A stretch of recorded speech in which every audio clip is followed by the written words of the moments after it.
예, 분쟁 사례는 대표적인 거 몇 가지만 제가 설명드리고 잠깐 쉬겠습니다. 분쟁 사례는 첫 번째로는 뭐 플레이스테이션 다들 아실 텐데 지금 플레이스테이션 5까지 나온 걸로 알고 있는데 이게 아까 설명드렸던 기술적 보호 조치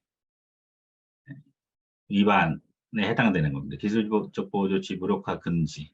그러니까 기술적 보호 조치를 무력화시킨 사건인데 플스2를 한 건데 이게 그 내용은 이런 거죠. 대법원까지 갔는데 플레이스테이션 2라는 게임기 본체에 삽입되는 게임 프로그램 저장 매체에 내장된 액세스 코드가 있잖아요.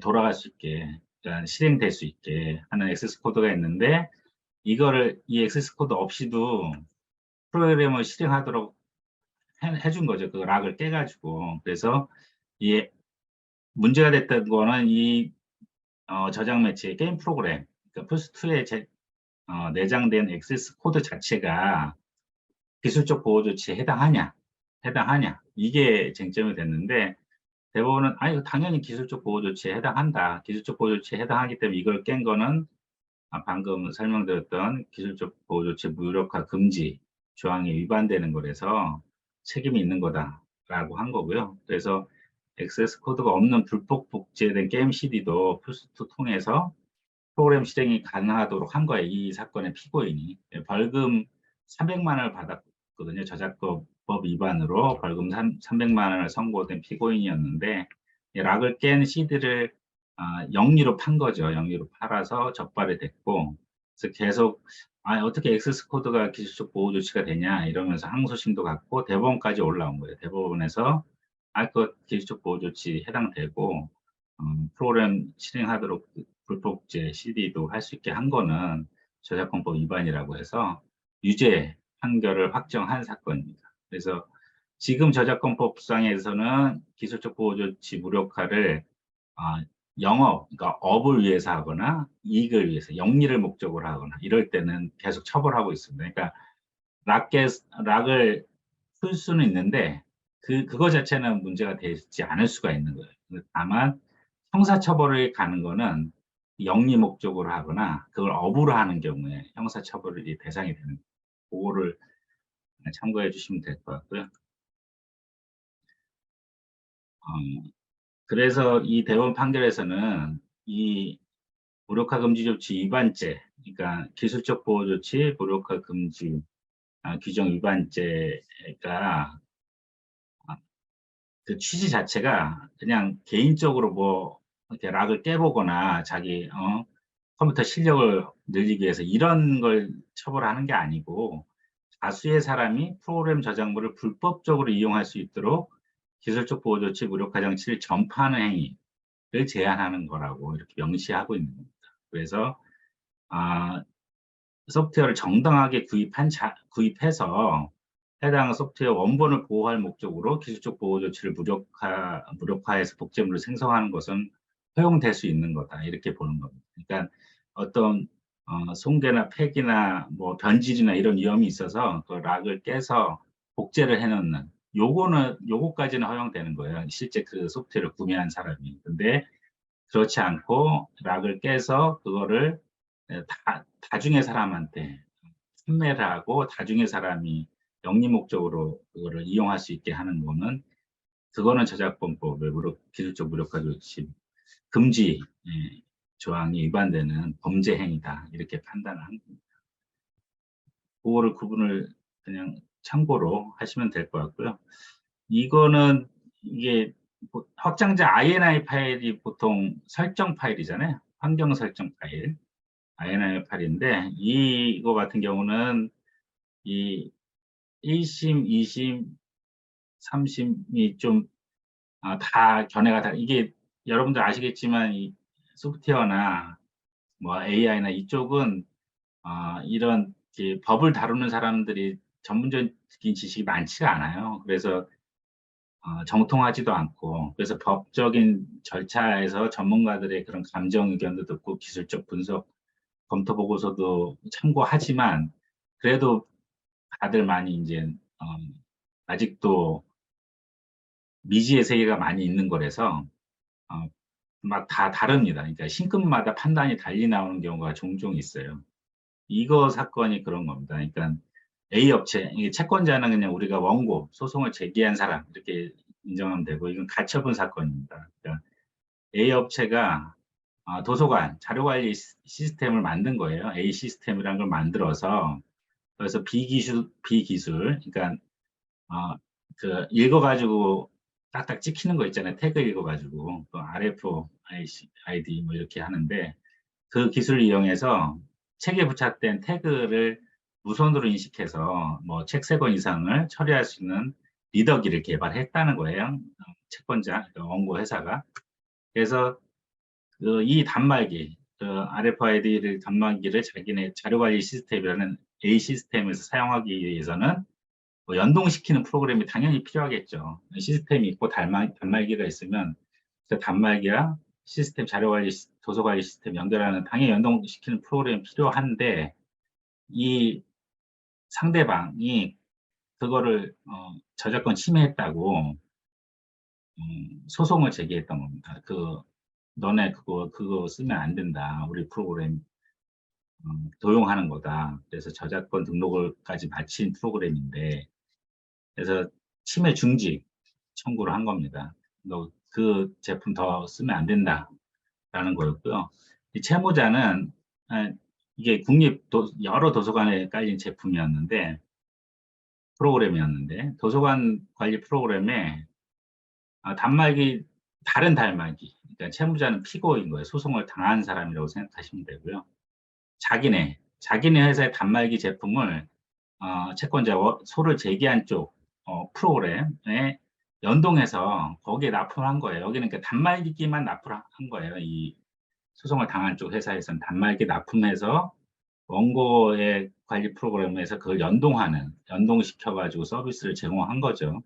그래서 자기 D 단말기 제품을 납품하면서 채무자 프로그램을 설치하여 주었는데, 도서관 단말기 프로그램 사용 프로그램이겠죠. 근데 A 시스템, 채권자가 개발한, 그러니까 소를 제기한 쪽이 개발한 A 시스템하고 연동이 잘 안 된다. 연동성이 떨어진다. 너네가 준 단말기하고 이거 찍어보니까, 태그 찍어보니까 잘 안 되더라 한 거예요. 그래서 이 제기당한 쪽에서 한 7차례에 거쳐서 채권자 승낙 없이 설정 파일 중 하나인 echo rfid.inf 파일, 이 파일을 도서관 컴퓨터에 입력해서 자기들 단말기하고 이 도서관 자료 관리 프로그램, 채권자 쪽 A 프로그램에 연동성을 높이는 작업을 한 겁니다.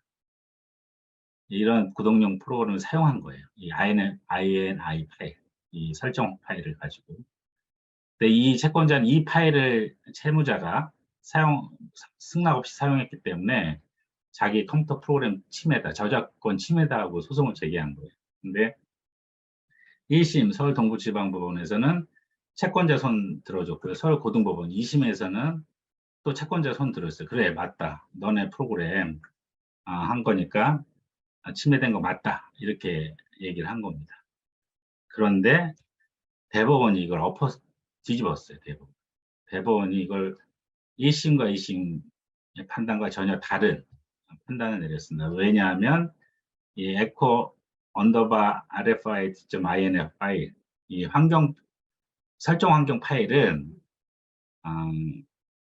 단말기 구동 프로그램 중 동쪽 연결 프로그램들이 초기 환경 설정에 의해 받아서 처리하는 데이터, 그러니까 시리얼 통신에 사용될 연결 포트를 설정하는 데이터와 뭐 리더기의 종류를 설정하는 데이터를 비롯해서 통신 속도, 통신 해지 조건, 수신 반복 횟수, 통신 간격, 제출 횟수 등을 설정하는 데이터들이, 그러니까 환경의 설정에 필요한 데이터들이 기록되어 있는 것에 불구하고, 이게 데이터들을 받아서 처리하는 과정이 이 INI 파일로 지시 명령에 따라서 이루어진다, 이게 보기 어렵다. 그래서 이 INI 환경 설정 파일은 그 자체가 컴퓨터 프로그램 저작물에 해당한다고 볼 수 없다. 이렇게 판단을 한 겁니다. 그러니까 1심, 2심과 전혀 다른 대법원의 판단을 한 거죠. 그래서 그러니까 일상적으로 접하지 않는 내용이라서 어렵거나 낯설 수 있을 텐데요. 나중에 현업에 나가시면, 예, 현업에 나가시면 언제든지 이렇게 경험해 볼 수 있는 사안이나 상황이라고 생각합니다. 그래서 아까 설명드렸던 이 환경 설정 파일, INI 파일들은 이 1심, 2심은 다 컴퓨터 프로그램 저작물로서 저작권을 인정해서 채권자 쪽에 청구를 인용했는데요. 예, 1교시 마지막에 설명드린 것처럼 대법원에서 이와 전혀 다른 판단을 했습니다. 예, 환경 설정 파일은 단순한 어, 데이터, 어떤 어, 포트가 연결되고 통신 속도가 어떻고 뭐 해지 조건은 어떻고 반복 횟수나 재호출 횟수 이런 것들의 데이터만 기재돼 있지 그 INI 파일 자체에 어떤 알고리즘을 가진 소스 코드로 작성된 이런 프로그램으로서의 그러니까 어떠한 지시 명령에 따라 이루어진다고 보기 어려운 파일이라는 거죠. 그래서 이 소송 제기 당한 업체는 그 가서 자기들 만든 단말기 가서 도서관 납품해서 기존에 소송 제기한 채권자 쪽 회사 프로그램하고 연동시키기 위해서 노력하다가 그 채권자 쪽에서 그 해당 도서관 음, 컴퓨터에 이런 환경 설정 파일을 놔두고 갔다는 거예요. 환경 설정 파일을 놔두고 갔기 때문에 그거 자체를 자기네들의 단말기에 연동하는데 사용했던 것 뿐이지 이것 자체가 저작권으로서 보호 대상이 되는 소프트웨어는 아니다. 이렇게 주장을 한 거고 1심, 2심에서 다 졌는데 3심 대법원에서는 그 말을 인정해 줬습니다. 그래서 환경 설정 파일 자체만으로는 저작권법에서 보호하고 있는 컴퓨터 프로그램 저작물에 해당하지 않는다. 이런 사례가 나왔습니다.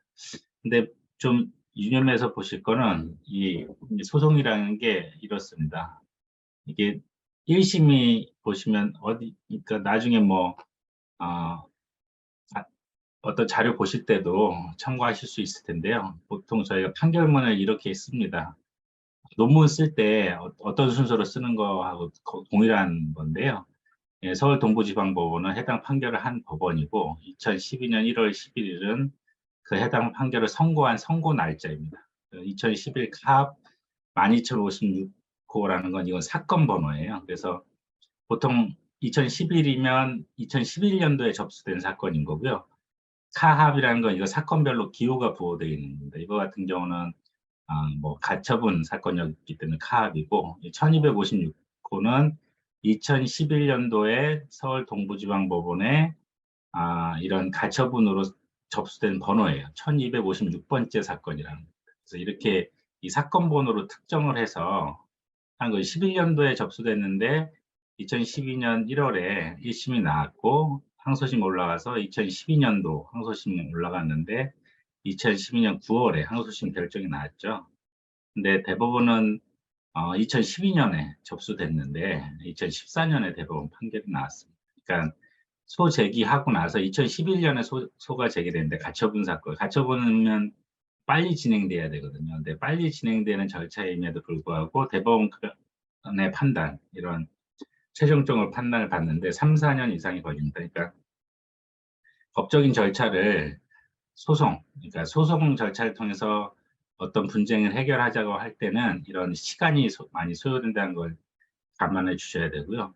시간이 많이 소요된다는 거는 그만큼 비용이 많이 수요된다는 겁니다. 그래서 그거를 참고하시면 될 거고요. 분쟁 사례로 마지막으로 이제 말씀드린 건 이건 많이 문제가 됐던 사건인데요. 이건 소송이 한 10년 넘게 간 것 같아요.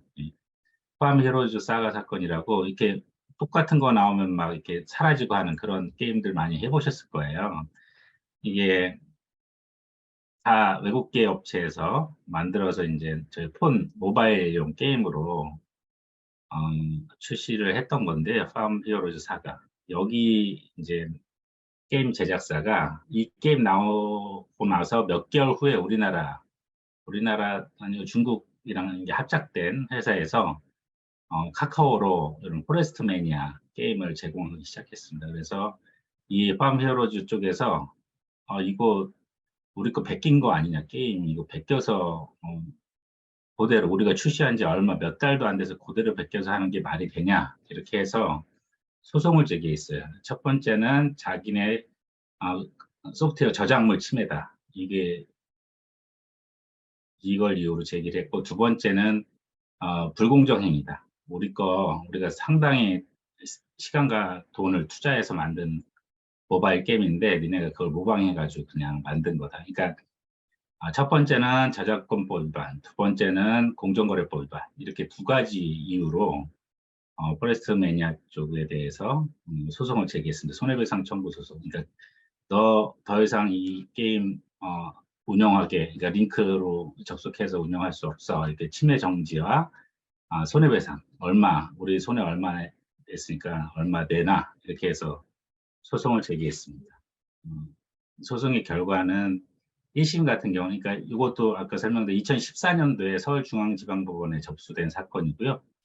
가압은 손해배상 사건의 기호고 2015년 10월 30일 날 1심 선고가 나왔습니다.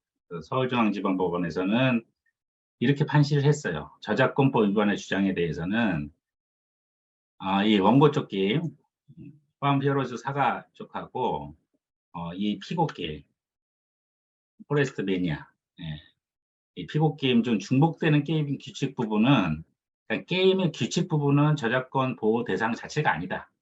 게임을 하는 규칙 자체는 저작권 보호 대상이 아니다. 이렇게 그러니까 갈라서 판시를 했고요. 왜냐하면 거기에 창조성이라는 게 있는 게 아니지 않냐. 게임의 규칙인데, 룰인데.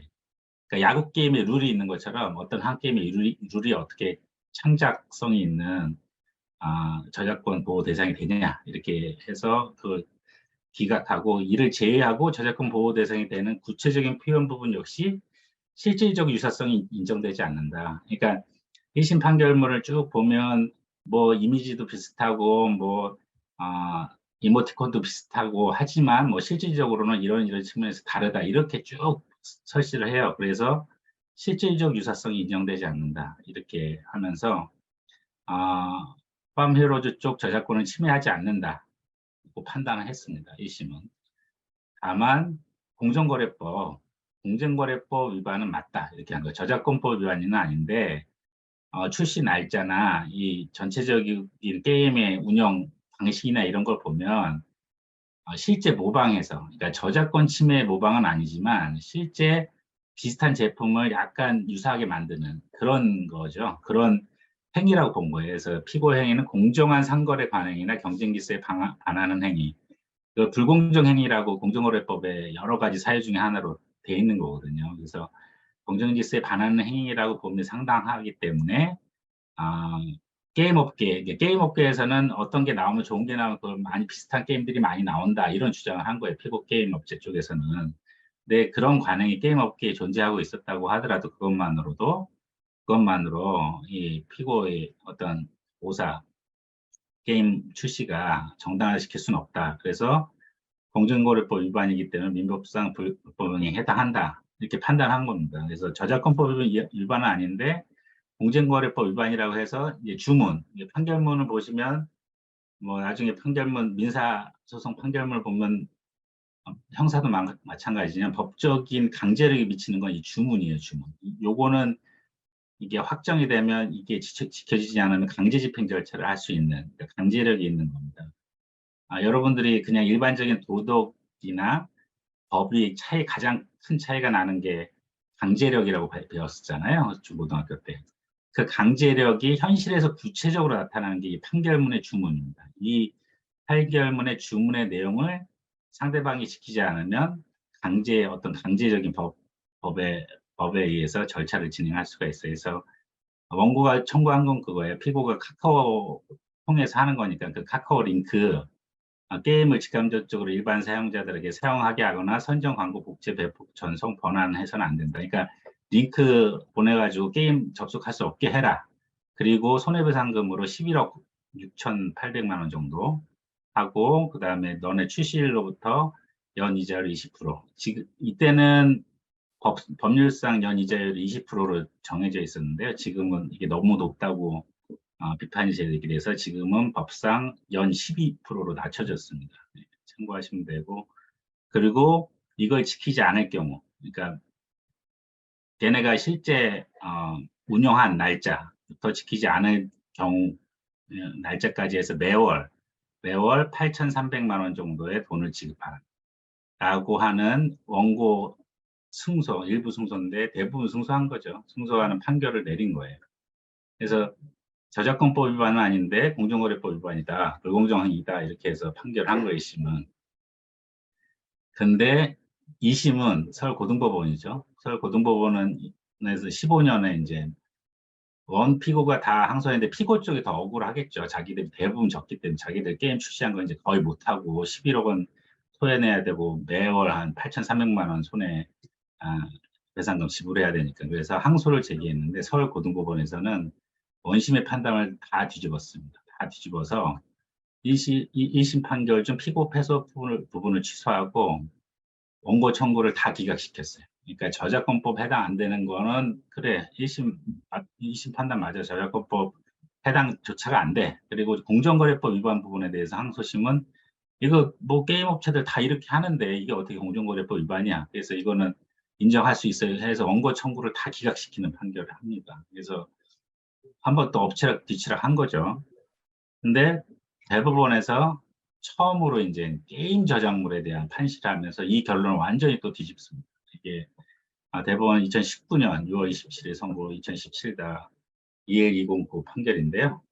그러니까 아까 제가 설명드린 것처럼 저작권법 제4조의 저작물의 종류라고 해서 쭉 나와서 9번이 컴퓨터 프로그램 저작물이라고 했잖아요. 근데 거기에 예시라고 써 있거든요. 저작물은 9개 종류 이외에 다른 저작물도 다 있다. 창작성이나 인간의 사상 또는 감정의 표현에 해당한다고 하면, 그래서 대법원은 이거를 게임 저작물이라고 따로 카테고리를 만든 겁니다. 대법원에서. 게임물이라는 소프트웨어 프로그램 저작물과 조금 구분될 수 있는 게임물이라는 저작물을 따로 만들어서 게임 저작물은 어문 저작물, 음악 저작물, 미술 저작물, 영상 저작물, 컴퓨터 프로그램 저작물 등이 결합되어 있는 복합적 성격의 저작물이다. 다 이렇게 개념 정의를 한 거예요. 이게 맞는 얘기죠. 그렇죠. 이게 구분할 수가 없죠. 게임에는 스토리도 들어가고 배경 음악도 있고 이미지도 들어가고 영상도 막 돌아가고 그걸 구현하는 소스 코드가 당연히 밑바탕에 있고 그렇잖아요. 그래서 대부분은 이거를 다 나눠서 그러니까 1심, 2심처럼 1심, 2심은 다 그걸 구분한 거예요. 그러니까 게임 룰은 저작권 대상 아니고 게임 뭐 법칙이나 방식은 다른 것과 크게 뭐 차이가 없고 구별되는, 그러니까 원고가 청구하는 게임도 기존의 뭐 3대3 게임하고 크게 차이가 없고 이런 식으로 구분해서 했는데 대법원이 이 게임의 특수성을 잘 포착한 거죠. 잘 현실에 맞게 해석을 한 거예요. 그래서 게임 저작물은 따로 이걸 복합적인 성격의 저작물이기 때문에 이 복합적 성격의 저작물로서 판단을 해야 된다. 그러면서 컴퓨터 게임물이나 모바일 게임물에는 게임 사용자의 조작에 의해서 일정한 시나리오, 게임 규칙의 반응에 따라 반응하는 캐릭터, 아이템, 배경화면과 이를 기술적으로 작동하게 하는 컴퓨터 프로그램 및 이를 통해 구현된 영상, 배경음악 등이 유기적으로 결합되어 있다. 맞는 얘기죠. 다 어떤 하나의 게임을 공간에서 다 유기적으로 결합되어 있는 거잖아요. 이게 구분되어 있는 게 아니고. 그래서 그 게임물은 저작자의 제작 의도와 시나리오를 기술적으로 구현하는 과정에서 다양한 구성 요소들을 선택, 배열하고 조합함으로써 다른 게임물과 확연히 구별되는 특징이나 개성이 나타날 수 있다. 그러므로 게임물의 창작성 여부를 아까 맨 처음에 말씀드렸죠. 저작물의 가장 핵심은 창작성 여부라고요. 창작성 여부를 판단할 때에는 게임물을 구성하는 구성 요소들 각각의 창작성을 고려한 물론, 그러니까 개별적인 창작성도 고려해야 되지만 구성 요소들이 일정한 제작 의도와 시나리오에 따라 기술적으로 구현되는 과정에서 선택, 배열되고 조합됨에 따라 전체적으로 어우러져 그 게임물 자체가 다른 게임물과 구별되는 창작적 개성을 가지고 저작물로서 보호를 받을 정도에 이르는지도 고려해야 된다. 이렇게 이게 처음으로 판시를 한 거예요, 대법원이. 이런 설시를. 이걸 보통 대법원 판례 법리라고 하는 거거든요. 그러니까 대법원에서 기존에 없던 게임 저작물이라는 카테고리를 만들면서 그 게임 저작물의 창작성, 저작권성 여부, 저작권 보호 대상성 여부를 이 기준으로 설치를 한 겁니다. 그래서 게임물 자체는 하나, 구성 요소들 하나하나, 뭐 시나리오, 컴퓨터 소프트웨어, 영상, 음악, 미술, 이거 하나하나의 창작성도 고려해야 되지만 전체적인 다른 게임물과 구별되는 전체적인 창작적 개성도 고려해서 저작물 보호 대상인지를 판단해야 된다. 이렇게 판시해서 정리를 했습니다. 그러면서 원고 정보 승소 취지로 파기환송을 한 거예요. 그래서 이 구체적인 이런 법리를 설치한 다음에 요 사안에 대해서 대부분은 이렇게 판단을 했습니다. 각 회사의 게임물은 개발자가 축적된 게임 개발 경험과 지식을 바탕으로 게임물의 성격에 비추어 필요하다고 판단된 요소들을 선택하여 나름대로의 제작 의도, 여기서 제작 의도가 들어가는 거죠. 그러니까 기존의 1심, 2심의 판단 기준에 따르면 다 나눠가지고 규칙이 많네, 이모티콘이 뭐 비슷하네, 안 비슷하네, 이미지가 비슷하네, 안 비슷하네, 이런 개별적인 구분을 했는데 여기는 그걸 떠나서 아예 사전에 제작 의도, 그 게임물의 제작 의도에 따라 배열 조합함으로써 개별 구성 요소의 창작성 인정 여부와 별개로 특정한 제작 의도와 시나리오에 따라 기술적으로 구현된 주요한 구성 요소들이 선택 배열되고 유기적인 조합을 이루어 선행 게임물과 확연히 구별되는 창작적 개성을 갖추고 있으므로 저작물로서 보호 대상이 될 수 있다. 그러니까 이 사건에서 피고 쪽 회사는 A 쪽, 우리 것도 A, 팜히어로즈 사가랑 비슷하지만 원고 쪽 프로그램도 기존에 있는 다른 게임하고 비슷하다, 크게 다르지 않다, 이런 주장을 한 거예요. 그런 거에 대해서 대법원은 각 회사가 만든, 그러니까 원고가 만든 이 모바일 게임은 이런 측면에서 기존에 있던 선행 게임물과 확연히 구별되는 창작적 개성이 있기 때문에 저작물로 보호 대상이 된다, 이렇게 판단한 거고요. 그리고 을회사, 그러니까 피고 회사의 게임물은 각 회사의 을회사의 게임물은 각 회사의 게임물 제작 의도와 시나리오가 기술적으로 구현된 중요한 구성 요소들의 선택과 배열 및 유기적인 조합에 따른 창작적 표현 방식을 그대로 포함하고 있다. 그러니까 피고 게임, 포레스트 매니아, 이 게임 자체가 원고 팜 히로즈 사가 게임의 창작적 표현 형식을 그대로 포함하고 있다. 유사하다. 실질적 유사성이 있다. 그렇기 때문에 양 게임물은 실질적으로 유사하다고 볼 수 있는데 이와 달리 서울고등법원이 잘못 판단했다. 그래서 파기환송한다. 이렇게 판단한 겁니다. 그래서 이게 대부분에서 게임물 저작권에 관해서는 큰 이정표를 세운 판례로 평가되고 있고요. 그래서 결국은 이 사건은 파기환송돼서 서울고등법원 와서 대법원 취지, 그러니까 원고 쪽 입장에서도 대법원이 이렇게 피고 쪽 입장에서도 대법원이 이렇게 원고 쪽 게임에 대해서 저작권성을 인정해 줬기 때문에 뭘 어떻게 다른 결론을 이끌어내기가 어렵거든요. 파기환송됐기 때문에. 그래서 고등법원에서 화해 공고로 아까 1심에서 인정됐던 금액 거의 유사한 취지의 화해 공고가로 정리돼서 마무리가 됐습니다. 그래서 손해배상금 11억 6천 얼마를 피고가 원고한테 지급하고 이